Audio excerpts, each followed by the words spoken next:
Good morning, everyone. This is Royce. I'll come back at you with yet another Let's Try. I'm taking a break from trying to sort out the mess that is my room right now, to show you all a special, often requested review of the Oreo Space Dunks.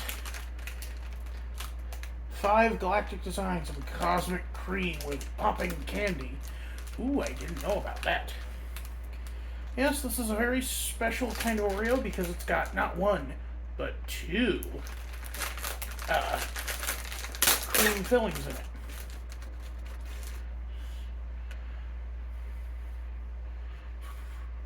Got a little telescope on here.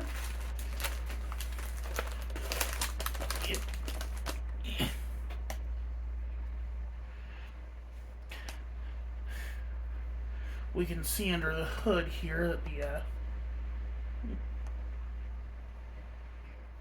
the mixture of blue and pink, or well, reddish pink kind of. I don't know.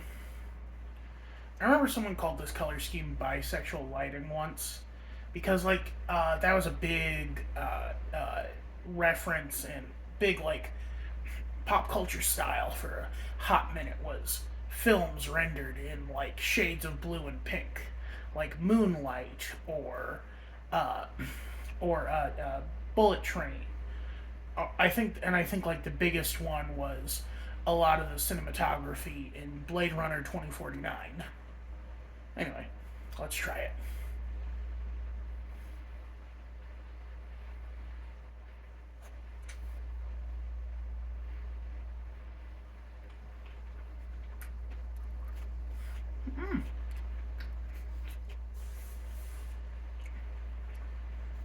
There's pop candy.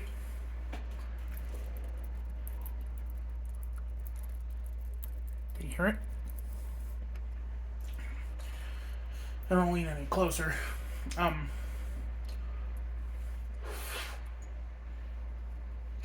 here's the cookie.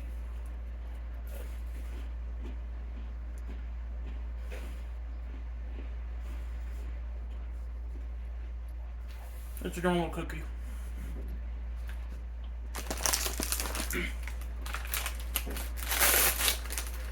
I should have got some milk to go with these, but I'm kind of broke right now. In fact, the only reason I'm even recording this is because I have a patron today. My lovely grandma gave me some money for Christmas. And I know what you're saying. Royce, it's February. I was not at her place for Christmas, so she gave me it as a belated Christmas gift.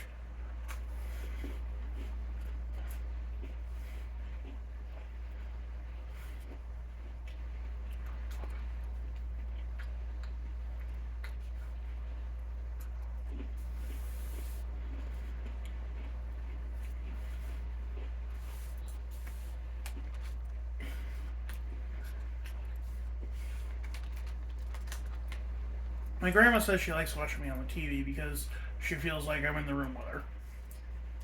Which I feel is I don't know. I don't want to develop a parasocial relationship with my grandma. She deserves better than that. I need to call her more.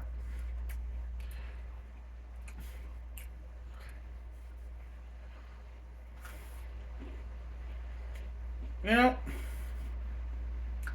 the Oreo cream has always been kind of frosting adjacent, but this really hammers it home.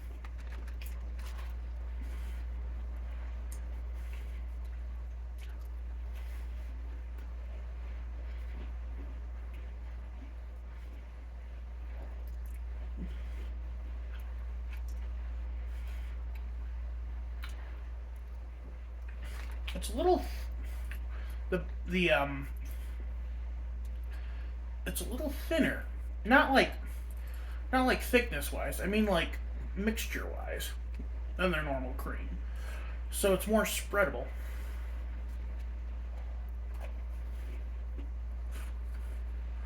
I wonder if that's because of the pop rocks in it or because the food dye just made it more runny.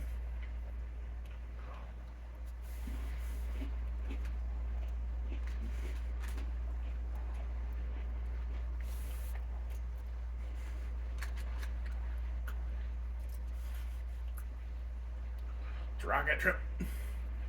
This reminds me of Death to Smoochie, an esoteric old black comedy starring Robin Williams and Ed Norton, where Robin Williams plays a children's entertainer who gets ousted for like insider trading or something like that. And so the company decides to go with this nobody who who dresses up as a rhino, played by Ed Norton, and he becomes Smoochie. But Robin Williams, being, feeling very jilted, uh, tries to sabotage him by making penis-shaped cookies to make people think he's a pedophile. And then, but Ed Norton's Smoochie, being a professional, is able to play it off by saying like, "Oh, it's a rocket ship," and then impromptu singing of a rocket ship song. Which begs the question of how did Robin Williams, who is at that point in the movie homeless, sneak penis cookies into a professional stage? I don't know. I think the movie ends with them doing an ice show, which is something that Robin Williams' character, being morally bankrupt, wanted to do. But then Smoochie is like the artiste and doesn't want to compromise his image.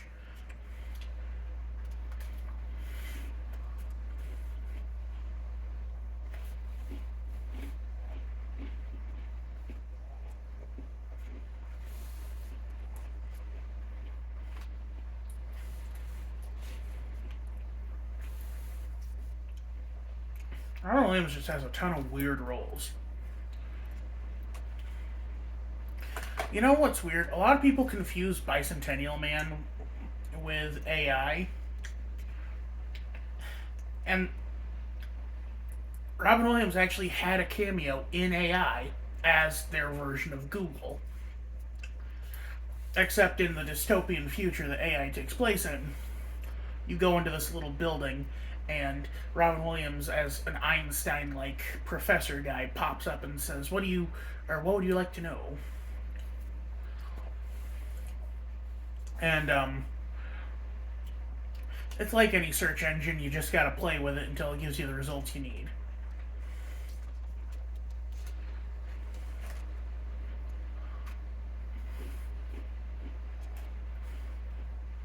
Which tells me that Haley Joel Osment should have had a cameo in Bicentennial Man. You can almost see Bicentennial Man as a prequel to AI. Because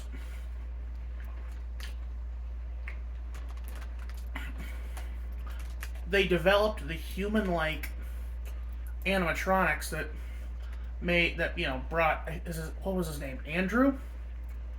I think it was Andrew. Like, Robin Williams' character, more and more human. They eventually took those and put them into children-sized robots for parents whose kids either died or who couldn't have kids in general.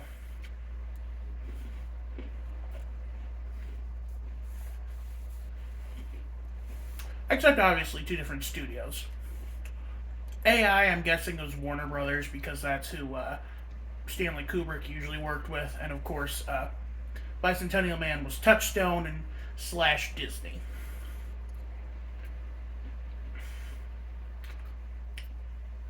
In fact, I'm pretty sure Robin Williams, I think, got his Oscar, either a nod or even an actual like award for one of his Touchstone films. I forget it was Good Morning Vietnam, Dead Poet Society, or Bicentennial Man.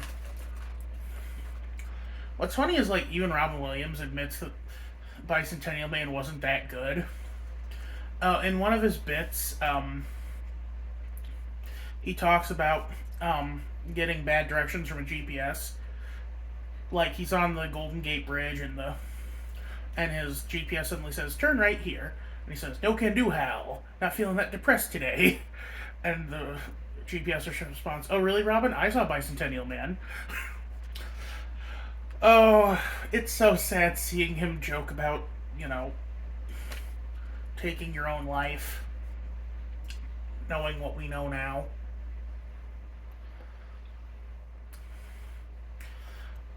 I mean, I'll be honest, I've been tempted to, like, if I had knowledge about all, if I had, like, the computer knowledge that all these people have, I might try feeding a bunch of Robin Williams's old stand-up stuff into a machine, into like a chat, into like a chat bot, and and one of those voice synthesizers to try and have like a Robin Williams like chat bot basically that can talk to you.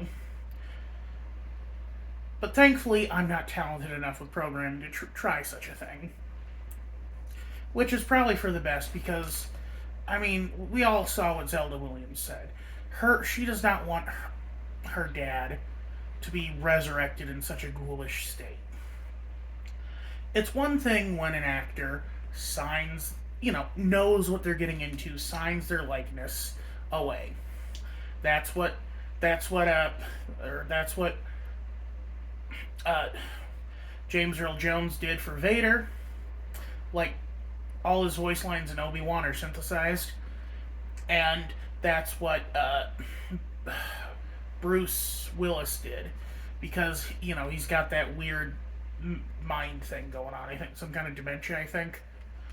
That's what was killing Robin Williams, too, was he didn't want to, he had some kind of, like, dementia or, like, not Parkinson's, but, like, something like Parkinson's.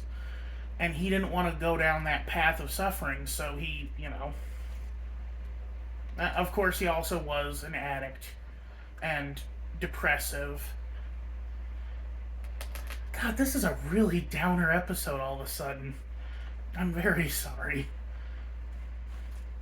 Look, Robin Williams was one of the greatest comedians who ever lived. And, if not the greatest. Like, there's arguments over music. There is not arguments over comedy. The only person who could even come close to Robin Williams is George Carlin. And Richard Pryor. Maybe Eddie Murphy, but I've never seen Eddie Murphy.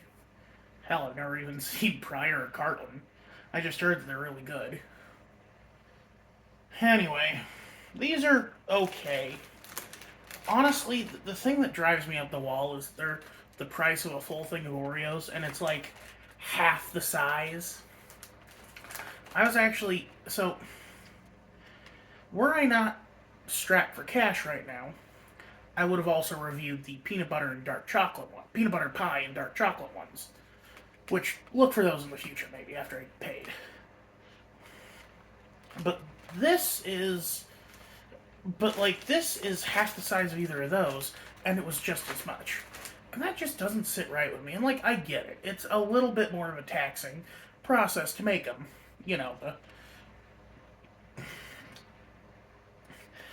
Having two different cream colors, having a different design on the Oreo. It is okay, it did not land on the floor. Oh, shooting star. In the silence, don't let the moment roll too fast. Sorry. I was just thinking of Can't Hold Back by Survivor.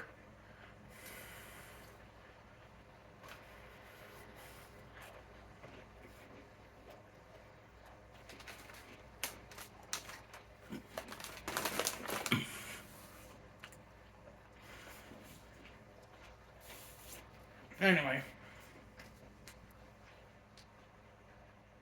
I'm gonna finish filling up this trash bag. And I'm probably going to bed. You all have a good one. This is Royce Miller. I'm outie.